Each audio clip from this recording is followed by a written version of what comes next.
you know. Then my brother can't simply pop down to the... This is supposed to be family friendly I'm trying to hear his point.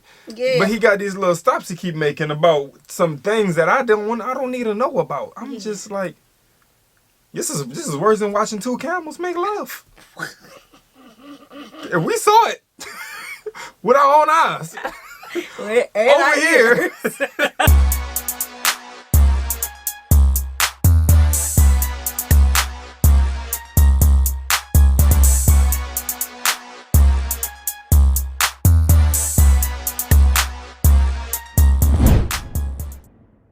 What's good, y'all? It's the Demouchets REACT, and we're back with another video. Who we got today, C? Today we're back with another American reaction. Super excited about this video. If you're new to us and we're new to you, make sure you scroll down, hit that subscribe button, and turn on the post notification bell because we're on the road to 200K.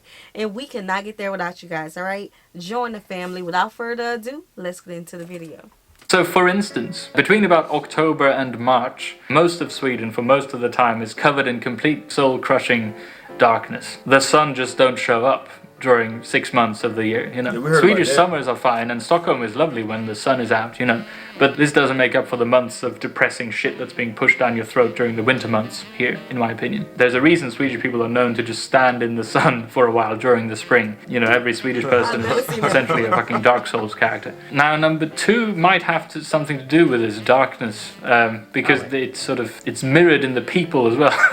It's a very known cultural thing here in Sweden that Swedish people have this sort of ice-cold barrier around themselves, you know, that is very difficult to crack socially. This does not apply for Swedes living abroad interacting with other Swedes, or Swedes in Sweden interacting with foreigners. So unless you're also a Swedish person watching this, this is like impossible for me to prove. And if you are Swedish, then maybe it has something to do with them taking dives into the water, because you know they actually do that as a lesson in school too. So that coldness, you know what I'm saying? The coldness in their personality.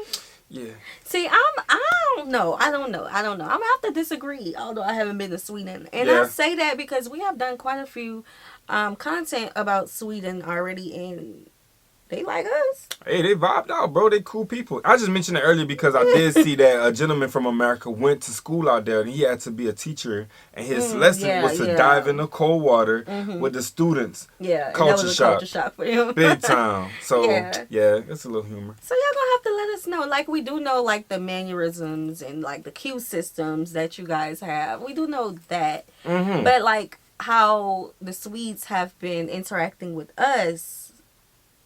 Not too bad. Very social. Very social. Yeah. And of course, it's could take a joke. You know what I'm saying? Yeah, of course, it's the internet. Yeah, and we joke a lot. So, I mean. Yeah, of course. They laugh with us. But if there's anybody out there who has this dark cloud over their head, let us know about them.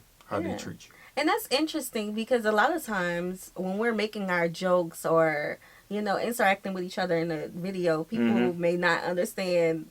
They may not understand our jokes a lot of times. Yeah. But we haven't gotten there with the Swedes, so that's new to us. But yeah, there's something going on between Swedes, or rather there's nothing going on between Swedes. It's good in the sense that Swedish people have very high respect for people's, you know, personal space and stuff. But, you know, random interactions with strangers is a big no. Most Swedish people would rather run a cheese grater along their gooch than have eye contact with a stranger on the tube, you know. Next one, Sweden. Whoa, what? That was a little bad analogy. That was terrible. That was too graphic. That's just graphic. Let's just say it was graphic. I didn't see that coming. I mean, I heard of some curveballs and whatnot, but this one was just beyond me. Like, my ears was not up to date with this conversation. I didn't know that was the. I didn't know someone was probably older than him. The conversation. Okay. I keep my conversations in a certain. You know what I'm saying? You keep it PG. I do. Most times. I do. Okay, 6 feet. I feel that. You know, it's respectful. People like their personal space. Not everybody want to be conversating. You know, got high and bias. You know, necessary every once in a while. But I don't see nothing wrong so far. I'm like that. I like my space. This guy here got some things. Fucking tiny, and there's gonna be like lots of unfair stuff in this video. It can't help it, but you know, size matters to me. It's obviously all relative. I mean, my bigger than a thimble. If you come from a town with a population smaller than the sub-count for this channel, Skövde, maybe? I don't know. Then Stockholm might seem like a big city to you. Having lived in London and Tokyo, though, I don't think it is. I feel that big cities are the most open-minded areas. You're surrounded by so many that it's impossible to feel alienated or out of place, because there's always going to be someone who's even weirder than you are, you know. So for instance, if I wanted to roll down a high street in London on, you know, roller skates, dressed as a banana with a jukebox playing the Swedish national anthem, shouting about how much I love my toast just right, then people wouldn't look at me twice. They've most likely seen something even weirder just like the same morning. If I did the same thing on Drottninggatan, however, I would be on the local news for the next month. The number 4 on this list is connected to this. There are pretty much no 24/7 corner shops here in Stockholm. This sucks the anus. One of the things I miss the most from living in both London and Tokyo is that you can just pop down the corner. What is this guy saying to us? He's saying, this, he got potty mouth. Again, this is different. What? Okay, sir. We on the channel saying salmonella. Man, it's simple. We know what salmonella comes. You know what I'm saying? They didn't like our ant pile analogy that we made. I loved it. I thought it was hard. I loved it too, babe. Classic. But you know what? Put that as on long your as Twitter I like it, that's all that matters. If you like it, I love it. And as long as you like something that I do, that's all that matters. I feel like. But anyway, back to the people.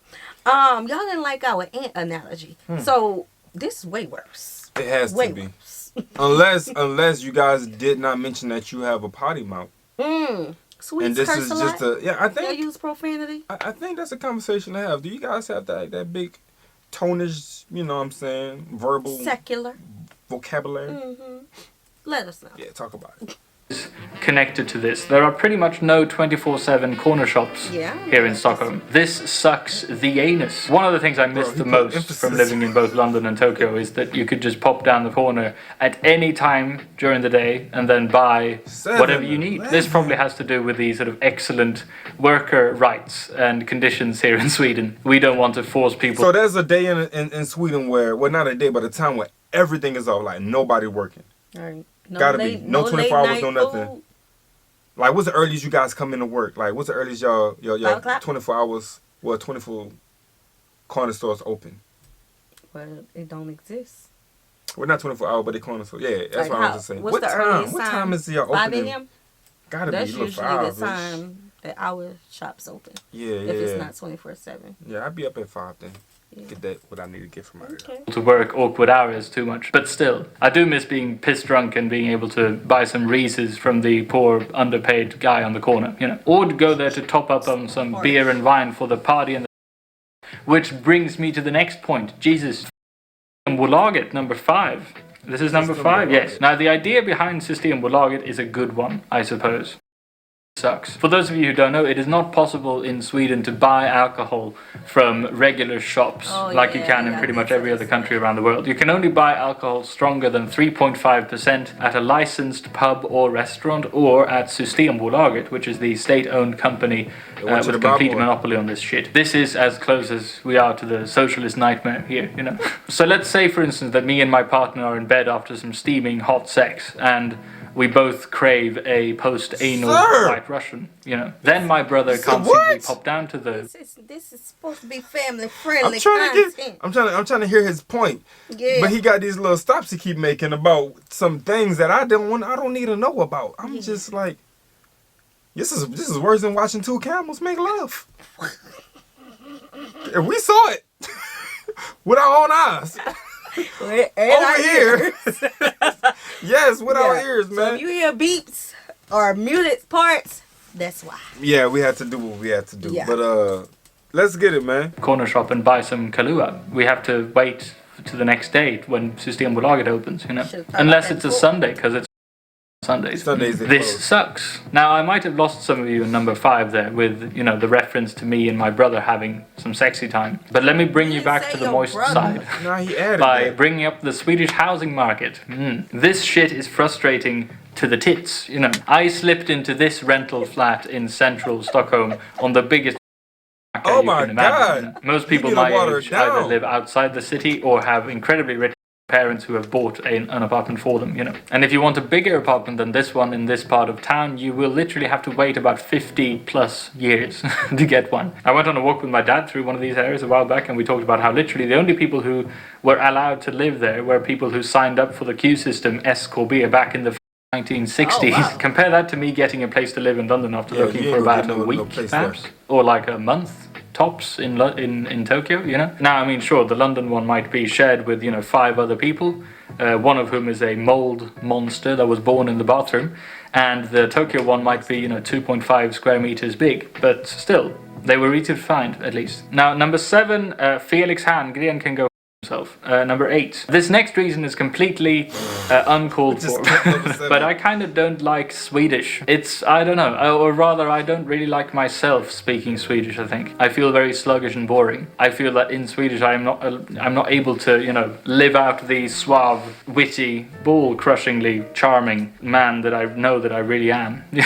Probably because I grew up adoring British English. I'm just frustrated that nothing in Swedish can ever come remotely close to sounding as charming as, you know, Hugh Grant in Notting Hill. Number 9, everything in Sweden is a bit too much by the books. Now, what the I mean by this? Now, this is obviously wonderful when we're talking about, you know, law and order and people behaving in the tvättstuga, you know, but sometimes it can go a bit out of hand. Like, for instance, it is completely unheard of to imagine like a Swedish official, you know, going, it's fine, we can sort of bend the rules a little bit here to just make this situation, you know, this car rental, for instance, or whatever, you know, just a bit more smooth for everyone. It's easier that way. That would almost never happen in Sweden. No, but this is like the rule, liksom. This is the way to do things, you know. It's a Swedish law, liksom. Nej. Can't run around it. For example, it's common in London to see big apartment buildings with different coloured front doors. There's clearly no set idea or rule for what it should look like. This is impossible in Sweden. In like an apartment building, no one would consider, you know, painting their front door a different color than their neighbors. If you did, you could end up in trouble for breaking the local trivselregler or some shit. Okay, now fine, I mean, getting woken up by your flatmate in London who's had nothing to eat for the last week, apart from injecting anthrax into his eyeballs. That level of nuts is not ideal, perhaps. But I still think that Sweden could learn from that guy. Just a little bit, you know. Let people paint their doors, for instance. It won't hurt anyone, or rather the people it will hurt need to get over themselves real quick, you know. And number 10. Okay, so before we get to number 10. Okay, go ahead. No, go ahead, you go ahead. Okay. Does this apply to like just rental homes, or do this apply to homes that you own? Good question. Because I could not, like, that's why I don't want to be in the HOA. Now, if I have to be in the HOA, I'll deal with it. But I don't want somebody having to tell me what I can and can't do with my home. There's no point. Right. Unless you know, befriend the people, and now you are a part of the crowd telling everybody else what they can and cannot do, and you get to do what you want because you're friends with the people who said you can't do what you can't do. That's how it usually works. You know what I'm saying? Yeah. I don't like that. I can't scoop. I can't scoop. I don't know. You know what I'm saying? Purple doors, blue doors, yellow doors. Hey, I'm at the house with the red one. Yeah. I'm going to be showstopper. Yes, bright colors. You do orange, we do red. I feel that. Jantelagen. Snopparnas pojk. Fan alltså, jävla piss. Or the law of Jante. Or whatever. I don't know. Du ska fan inte tro att du är något. Nej. Essentially, you're not supposed to think you are anyone special. Fun, isn't it? Jantelagen is a thing that many people in not just Sweden but like Scandinavia have adopted, and it's very much, it's sort of seeped into the culture. It's everywhere. Okay, fine, parts of it is great, like you're not supposed to brag, no one likes a show off. It's the polar opposite of American, you know, everyone's a winner kind of mentality. Everyone is a loser, and anyone who thinks otherwise is an obnoxious face. You should behave and be like everyone else, otherwise you're just a dick waving show off, you know. Okay, so that's a bit depressive. Wow. You know, being a foreigner, hearing that you can't, like... How you get busted for thinking that you're special? Right. And how do you tell your children to be their best? Like... Because, you know, children are usually bright personalities. They come into the world and they want to just be explosive. They want to express themselves. Like, you have to tell them not, in a sense, like, kind of not to do that. Like, right. I don't know.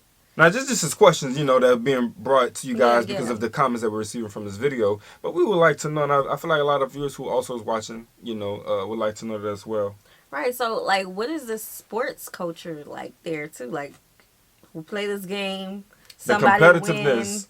win, Right. but we didn't win. We all won. Like, how does that go? Right. Like running track, and then the gentleman run the finish line first, and he got 3, 4, 5th place, and he put everybody on number 1, and he said we all won. Right. Or do you slow down and we all win together? I don't know. That's interesting. That's interesting. Right. Yeah, especially when it comes to sports related, because that's a competitive sport. You want to be boastful. You want to brag a little. You want to show yourself the better person. That's sport. Right. You know. Right. So essentially, apart from the free healthcare, the free university tuition, social security, welfare, 5-week paid holiday, and very beneficial paternity leaves, Sweden is just a horrible, horrible place to live. So hello, welcome to the end of the video. We made another one. All right, man. Again, you guys heard us say this before. You gotta take everything with a grain of salt. This is his experience, because there's always a piece of another location that just has so much positivity. But okay, y'all just go ahead and say what y'all gotta say. I'm here for the comments. Yeah. I made mine, but I'm here for the comments. Yeah, today. Don't be so hard. We saw a lot of the dry humor in that. Yeah. So we hope you guys enjoyed this video with us. Thanks. Like this video, subscribe, turn on the post notification bell. We have enabled our super thanks if you like to support the channel that way, as well as our reaction request form is in our description box below. See you soon. Peace.